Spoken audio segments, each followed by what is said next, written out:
నమస్తే, welcome to V9 studio. బులెటిన్లో ముందుగా హెడ్లైన్ చూద్దాం.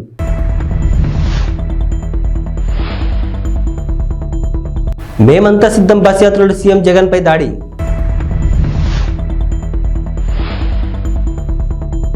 రాష్ట్రాన్ని 5 ఏళ్లుగా పట్టి పీడిస్తున్న శని మరో నెల రోజుల్లో పీడనుంది. బీద రవిచంద్ర యాదవ్, టీడీపీ జాతీయ ప్రధాన కార్యదర్శి.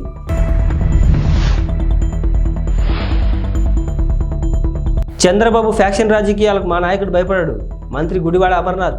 నిడదవోలు నియోజకవర్గం చెట్టిపేట గ్రామంలో తెలుగుదేశం, జనసేన, బీజేపీ ఉమ్మడి పార్టీల ఆధ్వర్యంలో ఎన్నికల ప్రచార కార్యక్రమంను తెలుగుదేశం పార్టీ మాజీ శాసనసభ్యులు బూరుగుపల్లి శేషారావు, తెలుగుదేశం, జనసేన, బీజేపీ పార్టీల ఉమ్మడి అభ్యర్థి కందుల దుర్గేష్, నియోజకవర్గ తెలుగుదేశం, జనసేన పార్టీల సమన్వయకర్త BVSN ప్రసాద్ నిర్వహించారు. ఈ కార్యక్రమంలో తెలుగుదేశం, జనసేన, బీజేపీ ఉమ్మడి పార్టీల మండల, గ్రామ నాయకులు, కార్యకర్తలు, అభిమానులు పెద్ద ఎత్తున పాల్గొన్నారు. అలాగే ఎన్టీ రామారావు అమ్మాయి పురంధరేశ్వర్ గారికి కమలం మీద కమలానికి గాజు గ్లాసు. తల్లి అందరూ ఆశీస్సులు ఇవ్వాలి. మన దుర్గేష్ గారికి ఒక ఓటు, కమలానికి ఒక ఓటు. అమ్మ గాజు గ్లాస్కి కమలానికి ప్రతి మనిషికి 2 ఓట్లు ఇస్తారు.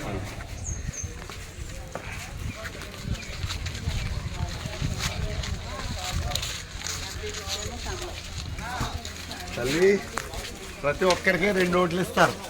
ఒక ఓటు వీరికి గాజు గ్లాస్కి, ఇంకో ఓటు కమలానికి. మన రామారావు అమ్మాయి, ఎన్టీ రామారావు అమ్మాయి. ఏమ్మా తప్పకుండా మంచి చేద్దాం.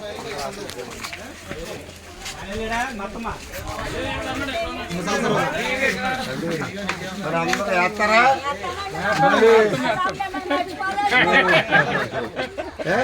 ఒకటి సైకిల్ ఉండదు గాజు గ్లాస్కి, ఒకటి కమలానికి. ఏమ్మా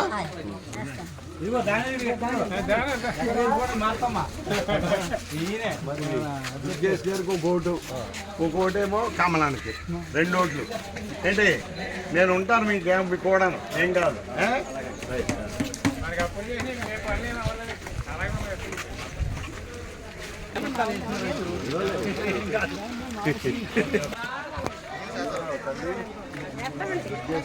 ఓటు మన ఎన్టీ రామారావు అమ్మాయి ఏమో పార్లమెంట్కి పోటీ చేస్తున్నారు, ఆవిడకు ఒక ఓటు. ప్రతి మనిషికి 2 ఓట్లు ఇస్తారు. ఓటు కమలానికి, ఓటు కాదు. తల్లి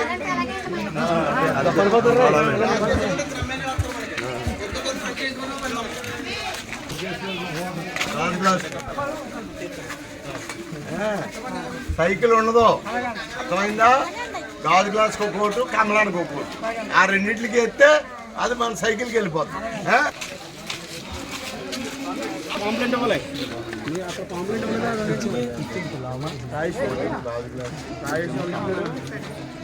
అంటే మనం కింద తీసుకున్నారు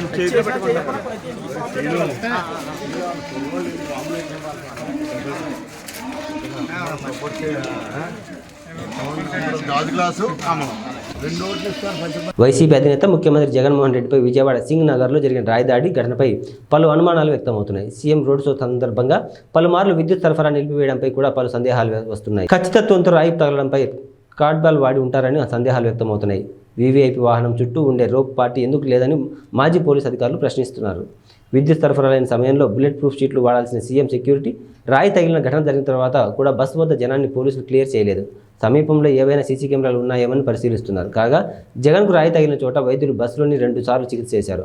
అంతా అయిపోయాక ప్రభుత్వ ఆసుపత్రికి వెళ్లాలని ప్లాన్ చేశారు. అక్కడ చికిత్స తర్వాత మళ్ళీ కేసరపల్లి క్యాంపుకు జగన్ వెళ్లిపోయారు. కాగా ముఖ్యమంత్రికి తగిలింది స్వల్ప గాయమేనని ప్రభుత్వ ఆసుపత్రి వైద్యులు చెప్పారు. కాగా ఈరోజు బస్ యాత్రకు సీఎం జగన్ బ్రేక్ ఇచ్చారు.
ఏలూరు నియోజకవర్గం 30వ డివిజన్ గౌరవ హరి మరియు గౌరవ రేకపల్లి నారాయణ ఆధ్వర్యంలో కార్యకర్తల సమావేశం జరిగింది. ఈ కార్యక్రమానికి ముఖ్య అతిథిగా మాజీ ఉప ముఖ్యమంత్రి ఆళ్ల నాని పాల్గొన్నారు. ఈ కార్యక్రమంలో పలువురు పాల్గొన్నారు. నమస్కారం. మీతో పాటు మేము వైఎస్ఆర్ పార్టీ కుటుంబ సభ్యులకు మరియు మన ఏలూరు మాజీ ఉప ముఖ్యమంత్రి వర్యులు ఆళ్ల నాని గారు వారికి అలాగే వేదికను అలంకరించినటువంటి పెద్దలకి అందరికీ నమస్కారాలు తెలియపరుచుకుంటూ, నేను ఇంచుమించుగా 90% మంది ఇక్కడ ఉన్నటువంటి ప్రజలు అక్కడికి వస్తారండి. మాకు అక్కడ ఉన్నటువంటి మట్టి ఒక 6 కాస్టల్లో ఉంటాయి. శ్రీనివాసరావు గారు అని చెప్పానని. ఇకపోతే మీకు ఏలూరులోని ఎంతో కాలం నుంచి చిరకాలకు కోరిక, ఎవరో గణ్యమ్మాలకు కానీ ఎవరికైనా సరే, పప్పు ఉమా గారి ఇంటి వెనకాల పార్కు స్థలం ఉంటే అది తెలుగుదేశం గవర్నమెంట్ లో అన్యాక్రాంతం చేయడానికి ప్రయత్నం చేస్తే దాన్ని ఆఫ్ చేసి ఇవాళ అక్కడ చక్కటి హాస్పిటల్ కట్టారు 80 లక్షల రూపాయలు పెట్టి. ఆ ఘనత ఆళ్ల నాని గారిది. ఇవాళ మన ప్రియతమ నాయకులు, మన మాజీ ఉప ముఖ్యమంత్రి వర్యులు, ఏలూరు జిల్లా వైఎస్ఆర్ కాంగ్రెస్ పార్టీ అధ్యక్షులు, మన ఏలూరు శాసనసభ్యులు, గౌరవనీయులు పెద్దలు శ్రీ ఆళ్ల నాని గారిని తమ అమూల్య సందేశం వస్తుందో కూర్చున్నాం. ఆళ్ల నాని గారి నాయకత్వం, ఆళ్ల నాని గారి నాయకత్వం. జై జగన్.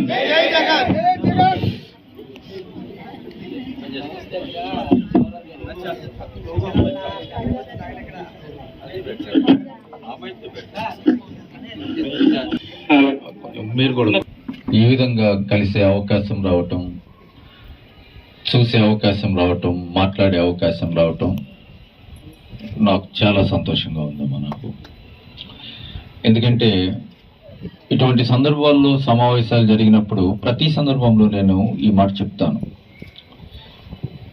ఇటువంటి సమయంలో ముఖ్యంగా మన మహిళలందరికీ ఇళ్లలో చాలా పనులు ఉంటాయి. ఇంట్లో వాళ్ళకి వండి పెట్టడం, పిల్లలకి భోజనం పెట్టడం, కష్టపడి ఈ సమయంలోనే కుటుంబ పెద్ద వస్తాడు, వాళ్ళని చూసుకునే పని చాలా ఎక్కువ బాధ్యతలు ఉంటాయి మన మహిళలకు కానీ అందరికీ. అవన్నీ కూడా ఈ సమయంలో అన్నీ పక్కన పెట్టి 4 సంవత్సరాల 11 నెలలుగా జగన్మోహన్ రెడ్డి గారు మా అందరి ప్రీతమ నాయకుడు 4 సంవత్సరాల 11 నెలలు నిద్రాహారాలు లేకుండా ఎన్ని కుట్రలను, కుతంత్రాలను ఎదుర్కొంటూ, ఒక పక్క చంద్రబాబు నాయుడు, ఆయన నాయకులు, కార్యకర్తలు అందరూ జగన్మోహన్ రెడ్డి గారు చేసేటువంటి ప్రతి మంచి పనిని కూడా ప్రజలకు చేరువగా వెళ్లకుండా చేయడానికి ఎన్నో కుట్రలు పన్నుతూ ఉండేవాళ్ళు. ఎందుకంటే ఆ మంచి పనులన్నీ ప్రజలకు చేరువగా వెళ్తే, ప్రజలకు ఆ పథకాలన్నీ సక్రమంగా అందితే ఎక్కడ జగన్మోహన్ రెడ్డి గారిని వారి గుండెల్లో పెట్టుకుంటారు, వారి కుటుంబాలను, వారి పిల్లల భవిష్యత్తును ఈ విధంగా తీర్చిదిద్దుతున్నటువంటి జగన్మోహన్ రెడ్డి గారిని ఆయన వారందరూ కూడా ఎక్కడ శాశ్వతంగా ఆశీర్వదిస్తారో.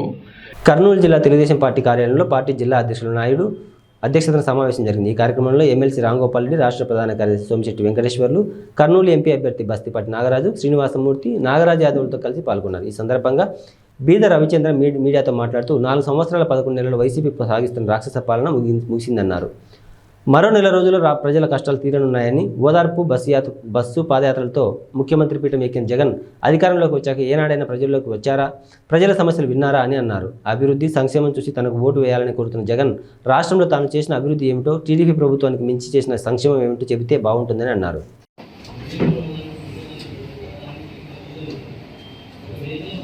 మరో 30 రోజులు ఏప్రిల్ 13వ తారీఖు, మరో నెల మే 13వ తారీఖున ఆంధ్రప్రదేశ్లో ఎన్నికలు జరగబోతున్నాయి. 4 సంవత్సరాల 11 నెలలు పూర్తి చేసుకోబోతున్నటువంటి వైఎస్ఆర్ కాంగ్రెస్ పార్టీ పాలన, ముఖ్యమంత్రి జగన్మోహన్ రెడ్డి గారు ఒక్క అవకాశం పేరుతో రాయలసీమను రతనాల సీమ చేస్తానన్నట్టు చెప్పాడు ముఖ్యమంత్రి గారు. ఈ రాష్ట్రంలో ప్రజల కష్టాలు తీర్చేదానికి వచ్చిన భగవంతుడు పంపించిన దూతనని చెప్పుకున్నటువంటి జగన్మోహన్ రెడ్డి గారు 4 సంవత్సరాల 11 నెలల్లో ఏ ఒక్క జిల్లాకు వచ్చి ఓదార్పు యాత్రల పేరుతో, బస్సు యాత్రల పేరుతో, పాదయాత్రల పేరుతో అధికారంలోకి వచ్చిన ముఖ్యమంత్రికి 5 సంవత్సరాల కాలం ఏ ఒక్క రోజు ప్రజల్లోకి వచ్చేటువంటి పరిస్థితి లేదు ముఖ్యమంత్రి జగన్మోహన్ రెడ్డి గారికి. ఈనాడు మళ్ళీ నేను చేసిన అభివృద్ధి చూసి, నేను చేసిన సంక్షేమం చూసి ఓట్లేదని అడుగుతున్నారు. చంద్రబాబు నాయుడు గారిని నమ్మొద్దు, తెలుగుదేశం పార్టీని నమ్మొద్దు అని మాట్లాడుతున్నాడు. ప్రత్యేక హోదాలు, సిపిఎస్ల దగ్గర నుంచి, ఈ రాష్ట్రంలో పరిశ్రమల దగ్గర నుంచి, విశాఖ ఉక్కు నుంచి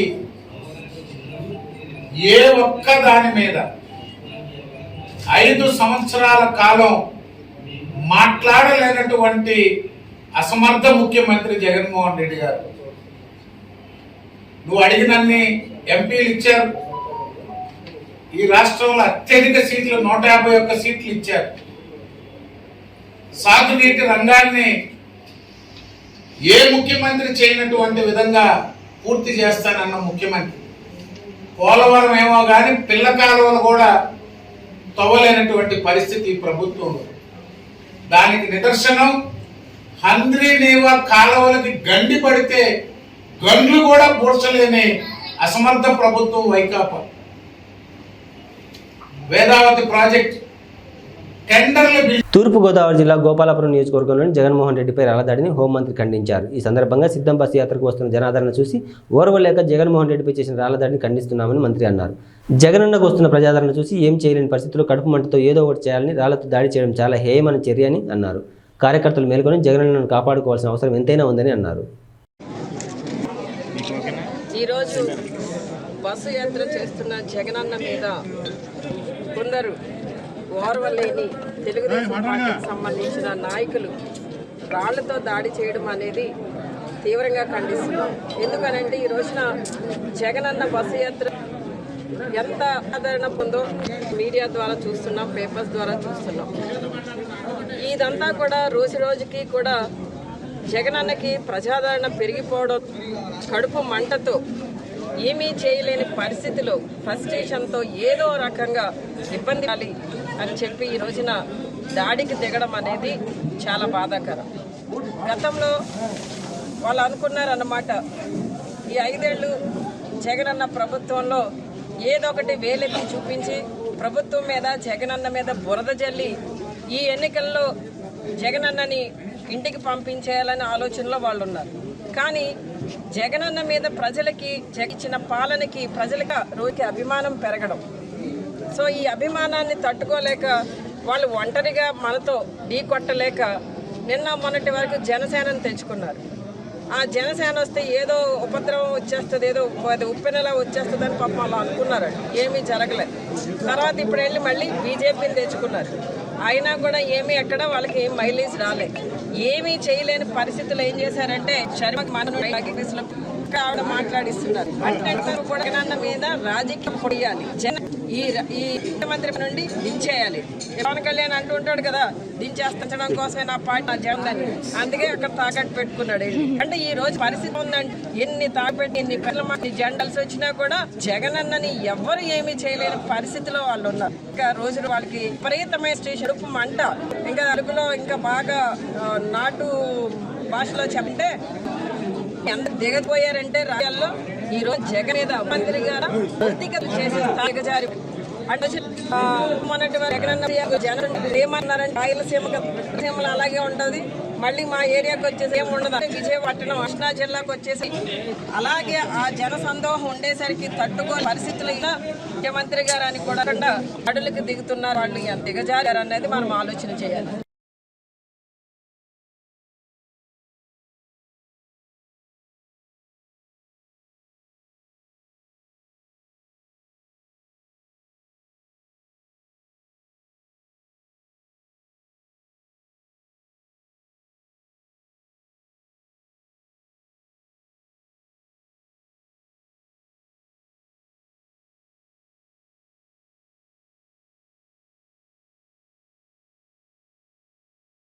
భారత రాజ్యాంగ నిర్మాత డాక్టర్ బిఆర్ అంబేద్కర్ జయంతి సందర్భంగా ఆయనకు అనంతపురం అర్బన్ వైఎస్ఆర్సీపీ ఎమ్మెల్యే అభ్యర్థి అనంత వెంకటరామరెడ్డి ఘన నివాళులు అర్పించారు. ఈ కార్యక్రమంలో అనంతపురం అర్బన్ టీడీపీ అభ్యర్థి దగ్గుపాటి ప్రసాద్ కార్యకర్తలు పాల్గొన్నారు. ఈ సందర్భంగా ఉచిత మజ్జిగ పంపిణీ, అంబేద్కర్ చిత్రపటాన్ని పంపిణీ చేశారు.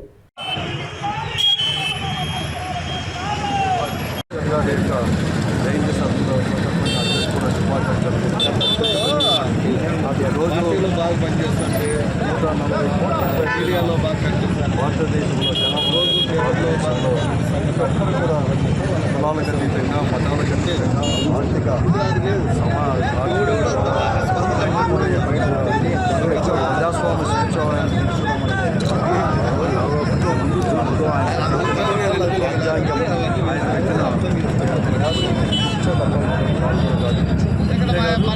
అంబేద్కర్ యొక్క ఆశయాలు ఏదైతే ఉన్నాయో ఆ ఆశయాలన్నీ కూడా ఈరోజు మన ముఖ్యమంత్రి జగన్మోహన్ రెడ్డి గారు కూడా కొనసాగిస్తున్నారు. మరీ ముఖ్యంగా కేవలం ఆర్థిక అసమానతలు తొలగించడానికే కాదు రాజ్యాంగం ఈరోజు సామాజిక పరంగా ఉన్న అత్యధికమైన జనాభా ఉన్న వాటికి కూడా రాజ్యాధికారులు కూడా అప్పచెప్పమని కొత్త సూత్రాన్ని ఈరోజు జగన్మోహన్ రెడ్డి గారు కూడా అమలుపరిచిన ఘనత ఈ భారతదేశంలోనే ముఖ్యమంత్రి కూడా ఇంత పెద్ద ఎత్తున అమలుపరచలేదు. అది ముఖ్యమంత్రి జగన్మోహన్ రెడ్డి గారు ఈరోజు 50% మహిళలకు రిజర్వేషన్ ఇచ్చే కార్యక్రమం, 50% అన్ని పదవులకు కూడా ఈరోజు ఏసీ కింద కూడా అమలుపరిచేశారు. ఏదేమైనా కూడా మనం అందరం కూడా అంబేద్కర్ యొక్క ఆశయాలు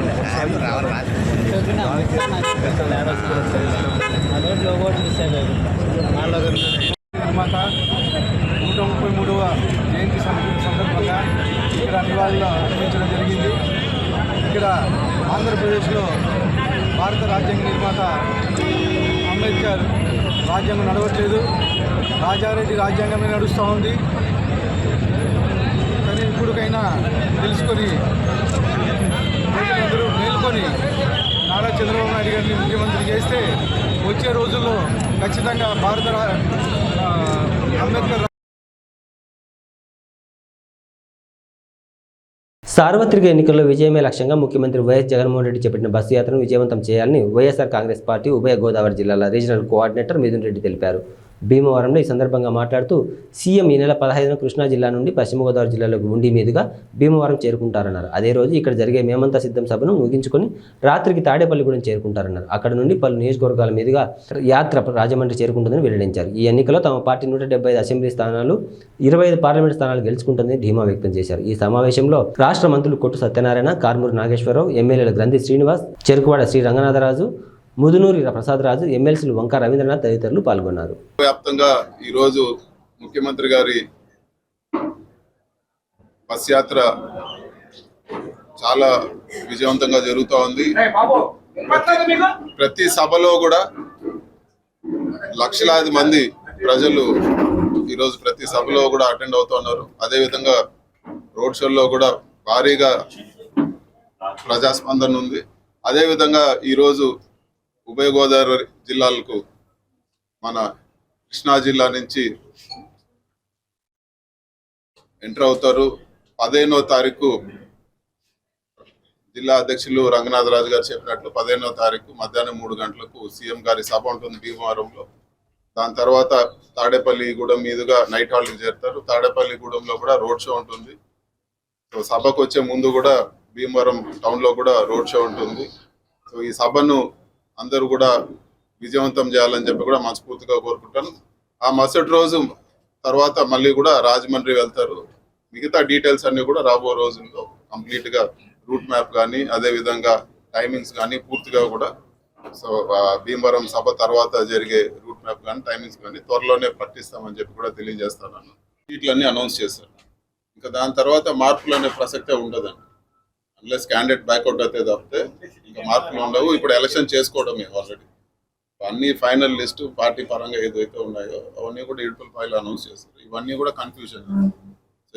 దాట్ల శ్రీదేవి మెమోరియల్ ట్రస్ట్ ద్వారా వేసవిలో ప్రజల దాహార్తిని తీర్చేందుకు చలివేంద్రాన్ని ఏర్పాటు చేయడం జరిగే అభినందనీయమని ఉండి స్వతంత్ర అభ్యర్థి వేటకూరి వెంకట శివరామరాజు తెలిపారు. ఉండి నియోజకవర్గ పరిధిలో కాళ్ళకూరు గ్రామంలో ఏర్పాటు చేసిన మజ్జిగ చలివేంద్రాన్ని ఆయన ప్రారంభించి అనంతరం మాట్లాడారు. ఈ కార్యక్రమంలో దాట్ల శ్రీదేవి మెమోరియల్ ట్రస్ట్ అధినేత డాక్టర్ దాట్ల వెంకటరామరాజు, మాజీ ఎంపీపీ వేగేష్ణ, వెంకట గోపాలకృష్ణరాజు, ఆదిరాజు వెంకట సుబ్బరాజు, అడ్డాల నాగరాజు, నంబూరి దుర్గరాజు తదితరులు పాల్గొన్నారు.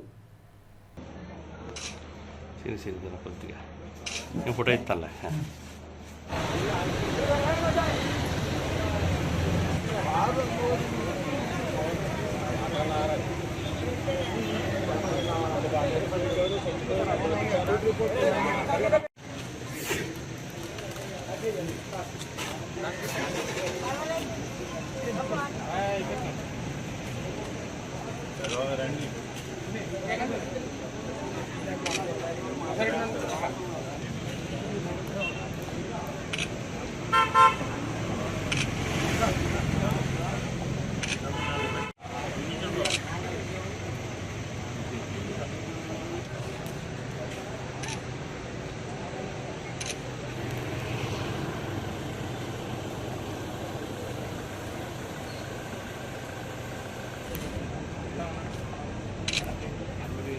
మన శ్రీనివాసరాజు శ్రీదేవి మెమోరియల్ ట్రస్ట్ని ఏర్పాటు చేసి గ్రామంలో గ్రామ అభివృద్ధి సంక్షేమంలో పాలుపంచుకుంటూ గ్రామంలోని అన్ని వర్గాలకి కూడా సేవ చేస్తూ ముందుకెళ్తున్నారు. మన శ్రీదేవి శ్రీను పాప దురదృష్టవశాత్తు ప్రమాదం జరిగింది. శ్రీనుకి పాప బాగా ఇష్టమైన పాప. ఎవరికైనా ఆ పరిస్థితి రావటం దారుణం. భగవంతుడు శ్రీనుకి అన్యాయం చేశారు. పాప మీద ఇష్టంతో 10 మందికి సేవ చేయాలనే ఆలోచనతో ముందుకొచ్చి గ్రామంలో పేదవర్గాలకి అండగా ఉంటూ గ్రామంలో అభివృద్ధిలో పాలు పంచుకుంటూ సంఘంలో సేవాభావంతో ముందుకెళ్తున్నారు. అందరికీ ఎలవేల్పు కాళ్ళకూరు శ్రీ వెంకటేశ్వర స్వామి కలగజేయాలని చెప్పి వెంకటేశ్వర స్వామిని కోరుకుంటూ ఈ గ్రామానికి మరింత సేవ చేస్తూ ముందుకెళ్తున్న శ్రీనుని అభినందిస్తూ శ్రీను ఈ సేవా కార్యక్రమాలు మరిన్ని చేయాలని చెప్పి ఆకాంక్షిస్తూ శ్రీనుని ఉదయపూర్వకంగా అభినందిస్తున్నాను. ప్రజా సంక్షేమమే వైఎస్ఆర్సీపీ అజెండా అని రాజకీయాలకు అతీతంగా కుల, మత, పార్టీ చూడకుండా అర్హులైన ప్రతి ఒక్కరికి పథకాలు అందించిన ఘనత వైఎస్ఆర్సీపీ ప్రభుత్వానికి దక్కుతుందని కడుబండి శ్రీనివాసరావు అన్నారు. ఈ సందర్భంగా పలు గ్రామాల్లో ఎన్నికల ప్రచారం నిర్వహించారు. జనం కోసం నిలబడ్డ జగనన్న ముఖ్యమంత్రిని చేస్తేనే సంక్షేమం జరుగుతుందన్నారు. కాబట్టి జగనన్న ముఖ్యమంత్రిని చేసుకోవడానికి మద్దతుగా మే 13న జరగబోయే సార్వత్రిక ఎన్నికల్లో ఎస్కోట నియోజకవర్గం వైఎస్ఆర్సీపీ తరపున ఎమ్మెల్యే అభ్యర్థిగా ఎన్నికల్లో పోటీ చేస్తున్న నన్ను, విశాఖ ఎంపీ అభ్యర్థిగా పోటీ చేస్తున్న బొత్స ఝాన్సీ లక్ష్మిని ఫ్యాన్ గుర్తుపై ఓటు వేసి భారీ మెజార్టీతో గెలిపించాలన్నారు. ఈ కార్యక్రమంలో నాయకులు, కార్యకర్తలు పాల్గొన్నారు. కుటుంబానికి మేలు జరిగితేనే మాకు ఓటు వేయమని జగనన్న మిమ్మల్ని అందరూ అడగమని చెప్పారు. ఈ 5 సంవత్సరాల పరిపాలనని మన జగనన్న కంటే ముందు చంద్రబాబు నాయుడు గారు 5 సంవత్సరాల పరిపాలనని ఒక్కసారి గుర్తు తెచ్చుకోండి. మీరు అందరూ కూడా ఆ 5 సంవత్సరాల్లో చంద్రబాబు నాయుడు గారి పరిపాలన ఎంతమంది గుర్తుందో తెలియదు, కానీ ఇక్కడ ఆడవాళ్ళకి ఖచ్చితంగా గుర్తుండి ఉంటుంది. ఎందుకంటే 2014లో చంద్రబాబు నాయుడు గారు ఇన్ని అబద్ధాలు చెప్పలే. అబద్ధాలన్నీ కూడా ఇచ్చిన మాట ఏ ఒక్కటి కూడా నెరవేర్చుకోకుండా 2019లో 5 సంవత్సరాల పరిపాలన చూసిన తర్వాత ప్రజలందరూ కూడా వాళ్ళని చీకొట్టి కేవలం 175లో 23 ఎమ్మెల్యేలు మాత్రమే రోజు తెలుగుదేశానికి ఇచ్చారు ప్రజలు. ఇవి బులెటిన్ విశేషాలు. మరో బులెటిన్లో మళ్ళీ కలుద్దాం. అంతవరకు సెలవు. నమస్తే.